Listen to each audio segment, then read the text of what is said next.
Hi, I'm Deborah Manfrey, and you tuned in to Financially Fit. On my show, we talk all things mindset, finance, and fitness. And the best part, I get to do it with the people I love. You're watching Financially Fit. Hi, guys. Welcome to another episode of Financially Fit. I'm your host, Deborah Manfrey, and today I have Sabrina Weibel again. I decided to invite her over because she's a wealth of knowledge, and I also see that we have both common backgrounds where we both grew up very poor, and I know she overcame a lot of her beliefs, and she's an amazing mindset. She's great at teaching, embodying discipline, all the things that we need. So come in, Sabrina. Hi, thank you so much for having me on again. I'm so happy to be here and talk about this. This is one of my favorite topics. And just to introduce myself, if this is the first time you meeting me, my name's Sabrina Weibel. I'm a mindset coach specifically for creatives, dreamers, and entrepreneurs. I teach them how to train their minds to turn their dreams into their real daily lives. And so I'd love to get into this topic with you. Yes. Me and Sabrina, we met at Dr. Joe Dispenza. If you haven't watched the episode, you want to go back and watch it because we share a little bit of our experiences. And as we met, we instantly connected. And I was like I could see so many things that we had in common, especially growing up. She opened up to me that she grew up and she was very poor, like myself. A lot of times I didn't have food growing up. I don't think I ever shared this here. I had very little growing up, and Sabrina was very open with me, and she was like, yes, I grew up very poor. And when you think of United States, you always think people have food. And when she was like so open, I was like, really? How was that for you growing up in this country? So you want to talk a little bit about that before we get into the mindset and how to create consistency? Yeah, so my family, I'm one of 7 kids, and we grew up in a very ritzy neighborhood, but my family ourselves, when my parents ended up splitting when I was about 11 years old, my mom became a single mom of us 7 kids, and we all of a sudden were doing okay to all of a sudden really not having money for anything. I remember paying for my school lunches with my grandparents' Christmas money. I remember there were days where we literally just did not have food in the house and I didn't eat. And coming from that background, especially, we were like the charity house of the neighborhood, right? And so our town was very wealthy and well off. And then we were like the sore thumb of not having money. My friends would question me like, oh, why can't I come over? And I'm thinking in my head, like, our house is so broken down. Like, it's like an embarrassment to have people over. And it was such I felt very out of place growing up. And I'm blessed to at least have had that community, to have those surroundings of people who were better off, because I feel like it was able to help me out in the long run. But being in that immediate circumstance of not having money and not being able to do everything else that all my friends were doing, barely having money for food to begin with, it caused a lot of struggle story for me. For my mindset, there was a lot of like, the story in my mindset was I have to struggle in order to get what I want. There was no place in my mind that assumed I would ever have the potential to be making any kind of big amount of money. In my mind, it was always struggle, hard work, and you've got to be stressed out all the time. You're going to work really hard to make money. Your money is really hard. That's the beliefs that we created when you raise on those environments. And it's, as you're speaking, I can definitely connect to you even more, because it's interesting as you're speaking, like you live in a really nice neighborhood, but you barely had food. And I didn't live in a good neighborhood, but my mom didn't even have high school. So she worked like really hard to give us good schooling in Brazil. Because if you don't have the money to pay for schooling for like a private school in Brazil, you would be in a public school, which was like horrible. So she was horrified because she didn't even go like high school. So she wanted us to have the best. So she would talk to the school principal, to get us the discount, to put us in the best schooling. So I can relate to you. Like, I was surrounded by kids with money, going to United States, traveling, having a life, having family. My family was broken. My mom was divorced from my dad, and I didn't have money to have lunch. My mom had to make my clothes because we're so poor. So I felt like you, that I was excluded, like I was less than people. And when you're a Hmm. child, I think that you don't realize how much that truly affects your whole life. And for me, I feel like as I got older, and I have created a much better life, that I have everything and more than I want with my husband. I felt a lot of times my husband would buy nice things to him, nice cars, and we had the money, and I wouldn't allow myself to do that because I didn't feel worth it of it. It took me like getting into this work, becoming a life coach, and working on my, limiting beliefs to understand that I was stopping myself from creating wealth because I had those little stories in my mind that money was hard, money doesn't go in tree, you can't eat out. Like, and my husband, it's completely different. He's like, let's go out to eat. I'm like counting. And I was living in a great life in a great neighborhood again, but mindset, it was still back in Brazil, like, in the lack, Mm. I was in lack. So, and so many people live to that, like they create a life, they change, they go through the hardships, they start making money, but they still living in the past, in the lack. So how did you Hmm. overcome that? Because I think was the most challenging for me. Now I'm free from that, but it was work that I had to do with myself. Yeah. And I feel like honestly, one of the biggest things was when I started on this whole journey of the mindset work when I was about 21. I moved out for the first time with my boyfriend at the time, and I just realized I am not doing okay. I was struggling chronically with depression and anxiety for as long as I could remember, since I was a little girl, as long as I could remember, I struggled with depression and anxiety. And at 21, I was like, I need to do something about this. And I remember researching into different, I just started Googling it, YouTubing it. Okay, how do I feel better? How do I create a positive mindset? How do I help myself with this? And I went down this rabbit hole of looking into like the law of attraction and the power of the mind. And I got deeper into like limiting beliefs and all of this stuff. So that's how I got into this mindset work to begin with, was really to help myself out of a really dark place.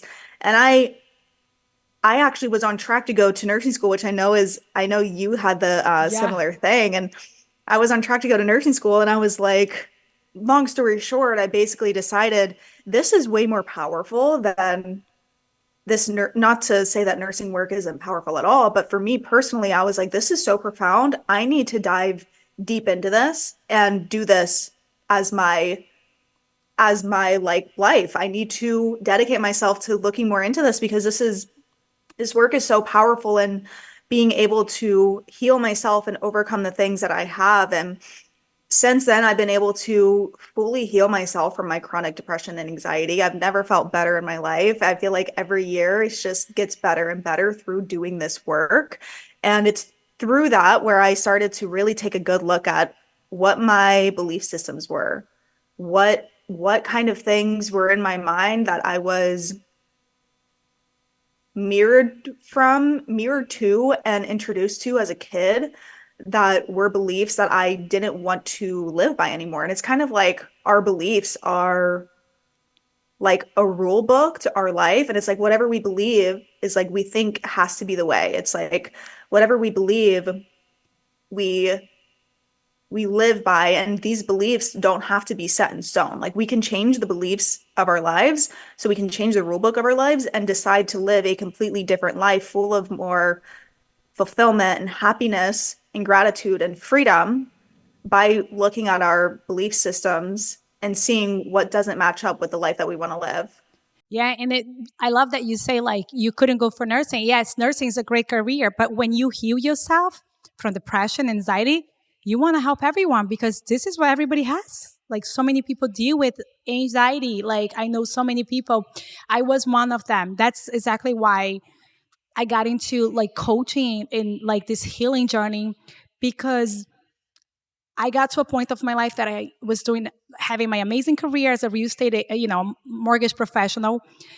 I was doing really great money, great family. My husband is amazing. My kids are healthy. And I will look at all of that, like I have all that everyone ever dream of it. I have an amazing husband.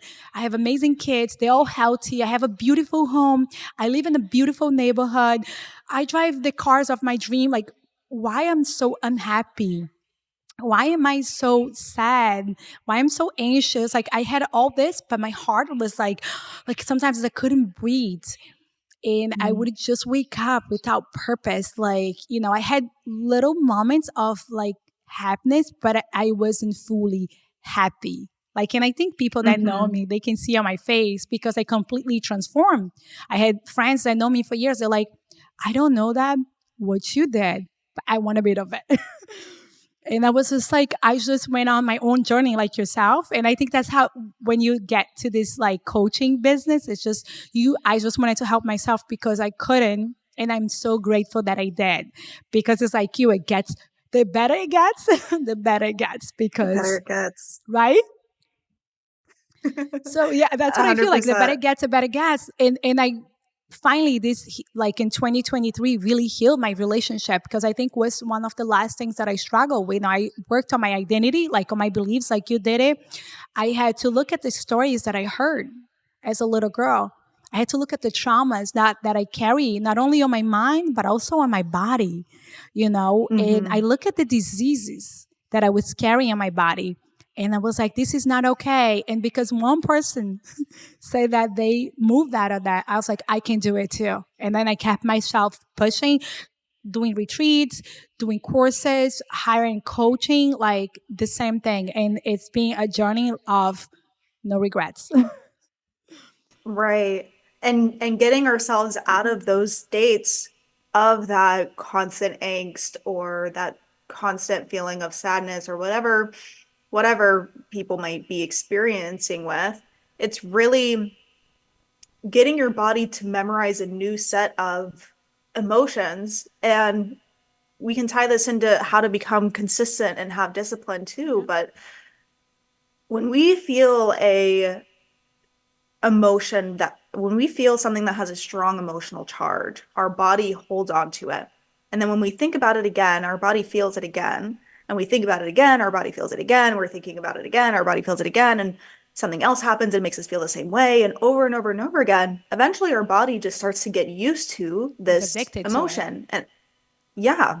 And our cells literally are so used to feeling the hormones that come with that emotional charge to where when you stop feeling that emotion that makes you feel really bad, when you stop feeling it, your cells actually talk to your mind and they say, "Hey, I'm not feeling this bad emotion anymore. Something must be wrong because I'm so used to feeling this." And so then you actually end up manifesting for yourself another bad emotional experience. And it can be really, this is why it can be so difficult to get us ourselves out of these cycles. But this is why it's so important to create some kind of habit and daily practices. For my students and clients, I call them a mind training plan, and I put them on mind training plans. It's like a 3 times a day of directing your focus and your emotional state to where you want to go. But we have to start memorizing, healing the emotions that are deep within us and liberating those emotions from us by simply allowing us to feel them when they come up, I would say is one of the most powerful things. What would you say to that? I feel like when we feel an emotion and instead of holding it down and resisting it and saying, "Oh, I don't want to feel this," but to instead allow us to feel it fully and allow that emotion to flow through and out of us is one of the most beneficial ways to I agree. liberate ourselves from Because, that. and I can say that because I was someone that was very impatient, very angry. I carry a lot of anger in Hmm. my body from sexual traumas and sexual, other abuses that I went through in my life. So I was very impatient, very angry. I had a lot of resentment. So very quick, I would snap. And once I learned to have practices daily that I allow myself to feel whatever that is. Like this morning, I did anger releases and I felt so great, and I wasn't feeling any, but then I started to putting at the right places instead of throwing at the wrong people, because for the most of my life, I was always hurting the people that I love the most. Like my husband, my kids, I was throwing at them what should be just throwing somewhere else. Now that I have the right practices and tools to do it daily, I'm a completely different person. I'm the most patient in my house, and my kids look at me like, wow. And I see that they're programmed, like they used to, they actually wait for the reaction. And then I just like go to them and calm them down and regulate their nervous system. Like it's okay. You're not gonna feel that because that person no longer exists, and there's no other way for me to say, because that's how much healing and change I have done in my body. But it's because I just allow myself to feel it at the right places. How many times when I'm sitting on my meditation, I sometimes cry, and I allow it to feel and feel so good. And sometimes there's no reason, but I allow it to move through it. And I just feel so amazing.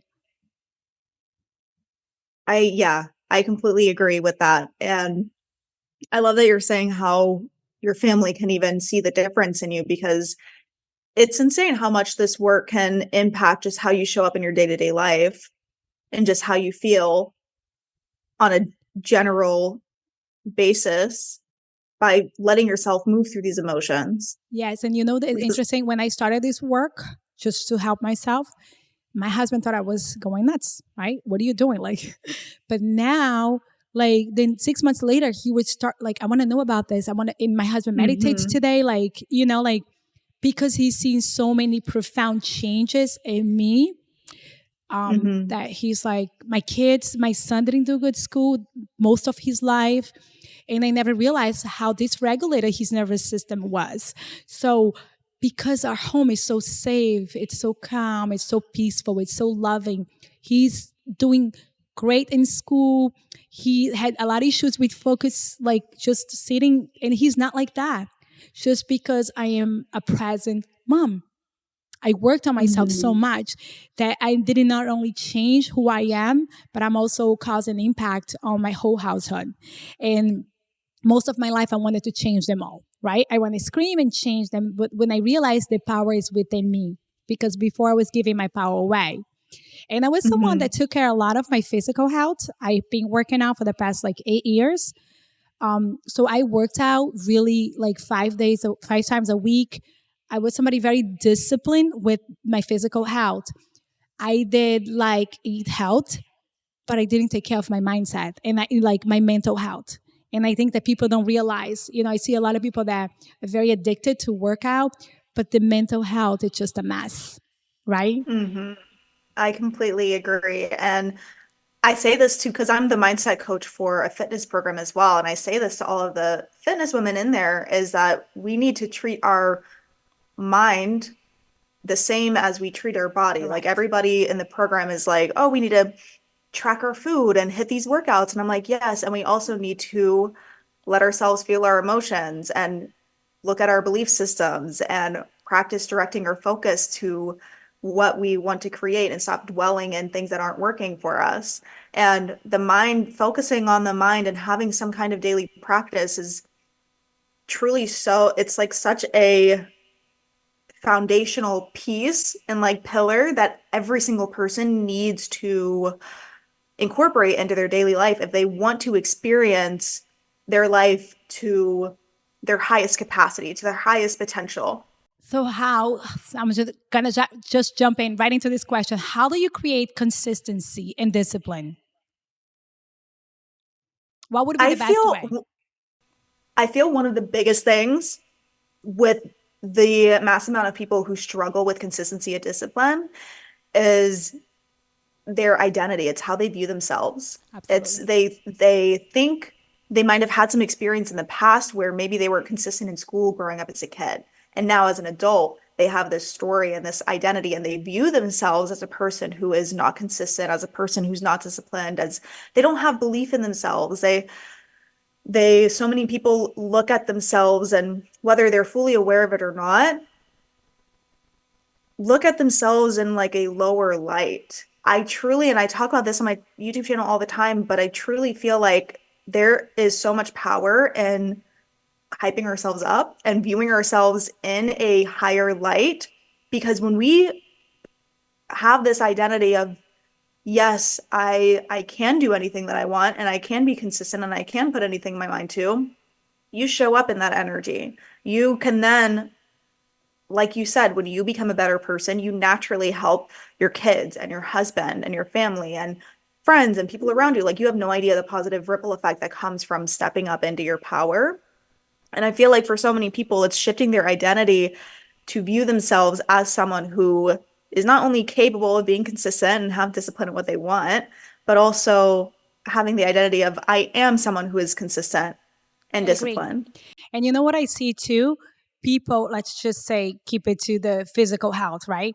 People want to lose weight because I think it's something that people struggle a lot, right? They want to lose weight or they want to wake up early. They go from 8 to 80. Like they go like they want to go all in. And sometimes to build the identity, it's a process, like everything else. Hmm. So like I want to wake up, let's just say at 6 a.m. But right now I wake up at 7:30. Wake up at 7:15 for a month. Like to build that little by little, I think would be easier than try to go from a place that you never did it from 7:30 to 6 a.m. and you do it for a week and then you stop doing it and then you feel like you can't do it. So I think a lot I of completely. it's slowly doing the, like instead of going at once, you want to try to go to the gym. Some people never been to the gym and they want to work out like everyone else 5 times. Maybe start with 2 times a week for like a month. And then you add the third day.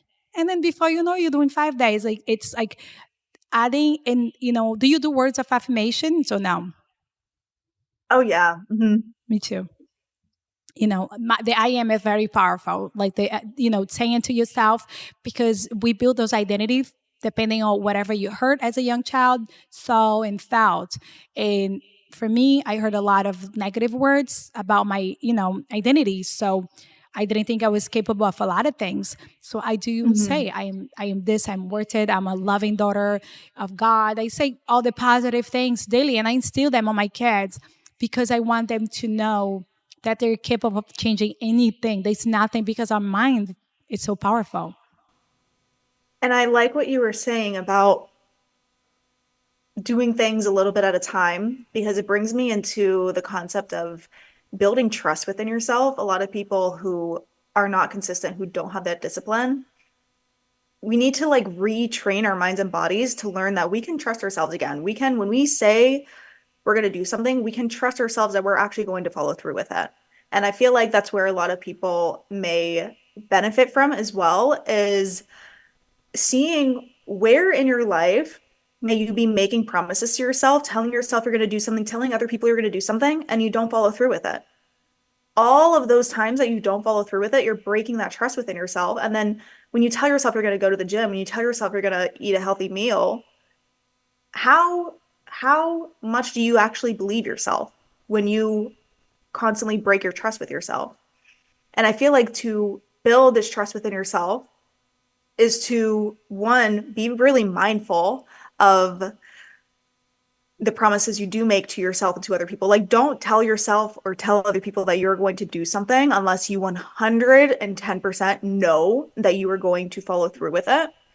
And then also, by little, keeping those small promises to yourself a little bit at a time, like that 0 to 100 aspect that you talked about. I see so many people struggle with, and it's they go all in and then they fall right off, and it just builds this evidence in their mind of I can't trust myself. I can't trust myself to follow through. I'm not capable of doing this, and it builds that evidence, which is so it can be very detrimental to the way we view ourselves and how we show up in the world. And so through what you were saying of building of making those smaller promises to yourself, going a little bit at a time, I would say that's the my a saying that I love to say all the time is slower is smoother and smoother is faster. And so trying to go all at once and then falling back and then trying to go all at once again is only putting yourself into like this cycle It's a of you cycle. feeling frustrated with yourself. Yeah, that you And do it for a when little bit and then you back to your old self, and then you do it a little bit mhm, and you back to your old self, and that's why people like give up because they're like build the identity. I can't, and you actually can, but if you do small steps, like when I first mhm, started working out, I slowly started, and that's why how I built the habit and the discipline. Now that if I don't, my body it's so used to it that I need to it. So, and once mhm. you build the discipline, that is easy because it's in your identity Yeah, already. It's part of your identity. yeah.